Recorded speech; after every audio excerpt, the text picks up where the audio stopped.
welcome to SHAMMU'S recipes Tamil. இன்னைக்கு நம்ம recipe கிறிஸ்பியான சிக்கன் பக்கோடா.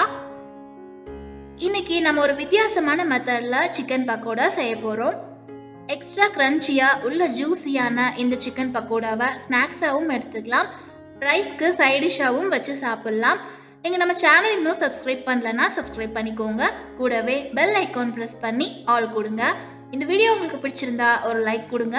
நீங்க கொடுக்குற ஒவ்வொரு லைக்ஸும் கமெண்ட்ஸும் எங்களுக்கு இன்னுமே மோட்டிவேட்டடா இருக்கும். இப்போ வாங்க ரெசிபி செய்ய ஸ்டார்ட் பண்ணிடலாம். இதுக்கு 300 கிராம் போன்லெஸ் சிக்கன் எடுத்திருக்கேன். இதை மீடியம் சைஸ்ல கட் பண்ணிக்கலாம். பக்கோடாவுக்கு பீசஸ் ரொம்ப பெருசா இருந்தா நல்லா இருக்காது, ஸோ மீடியமா கட் பண்ணிக்கோங்க. இப்போ ஒரு பவுல்ல 4 டேபிள் ஸ்பூன் கடலை மாவு, 2 டேபிள் ஸ்பூன் அரிசி மாவு,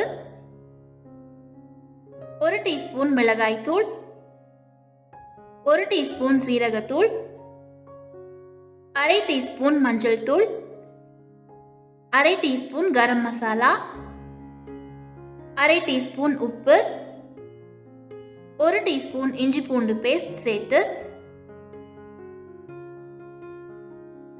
கூடவே நம்ம கட் பண்ணி வச்சிருக்கிற சிக்கன் பீசஸையும் சேர்த்து மிக்ஸ் பண்ணிக்கலாம்.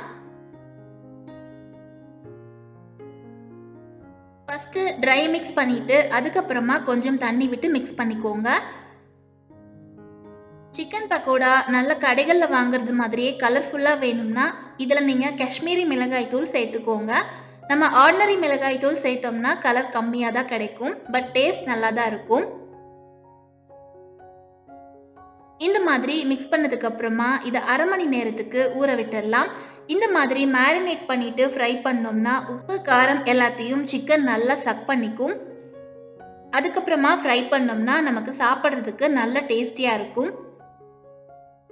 இப்போ ஸ்டவ் ஆன் பண்ணி ஒரு பாத்திரத்தில் ஆயில் சேர்த்து சூடு பண்ணிக்கலாம். சிக்கன் பொரிச்ச ஆயிலை மறுபடியும் ரீயூஸ் பண்ணக்கூடாது, ஸோ நான் குறைவான ஆயில் தான் சேர்த்துருக்கேன்.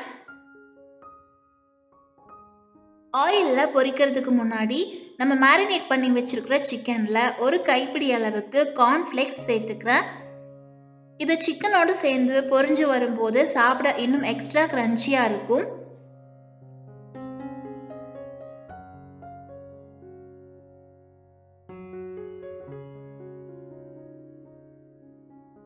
ஆயில் நல்ல சூடாக இருக்கு, சிக்கன் பீசஸை சேர்த்துக்கலாம்.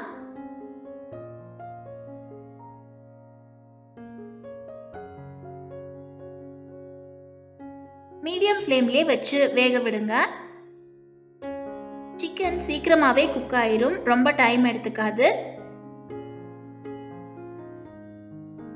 2 சைடும் நல்லா ஃப்ரை பண்ணிட்டு எடுத்துக்கலாம். இதே மாதிரியே எல்லாத்தையும் பொரிச்சு எடுத்துட்டு லாஸ்டா ஒரு கொத்து கருவேப்பிலைய ஆயில்ல போட்டு ஃப்ரை பண்ணி சேர்த்துக்கோங்க. கருவேப்பிலையோட ஃப்ளேவர் ரொம்பவே நல்லா இருக்கும். இப்போ நமக்கு கிறிஸ்பியான சிக்கன் பக்கோடா ரெடி ஆயிருச்சு. நம்ம சிக்கன் கூட கார்ன்ஃப்ளேக்ஸ் போட்டு செஞ்சிருக்கிறதுனால நார்மலாக இருக்கிறத விட சிக்கன் பக்கோடா இன்னும் எக்ஸ்ட்ராவா மொறுன்னு சாப்பிட நல்ல டேஸ்டியாக இருக்கும். நீங்களும் இதே மாதிரி வீட்டில் செஞ்சு பாருங்க. ரெசிபி பற்றின ஃபீட்பேக்கை கமெண்ட்ஸில் சொல்லுங்க. இந்த வீடியோ உங்களுக்கு பிடிச்சிருந்தா ஒரு லைக் கொடுங்க, சப்ஸ்கிரைப் பண்ணி சப்போர்ட் பண்ணுங்க. Thank you all.